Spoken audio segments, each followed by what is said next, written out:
Bali to, may bago na naman tayong update sa bahay ni Boss J. Ito nga yung ginawa namin kanina. Start na ako ng kwarto at ang dalawang kwartong ito. Tinabay ko na rin itong CR.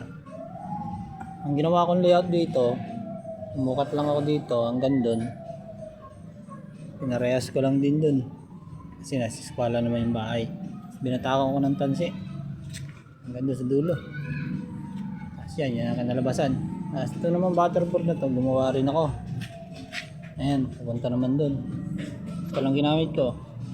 12mm, tapos itong tubular. Ayan, winilding ko lang para meron siyang butterboard. Ganon din dito sa kabila. Ayan, winilding ko lang din. Butterboard na. Kanina ko lang itong nilayout. Kanina umaga, tapos ito rin nagawa namin. Ito naman yung nagawa ng mga kasamahan ko. Tapos na sila sa trusses nila. Matibay na, may brace na. Hollow blocks na lang dito sa bandang gilid.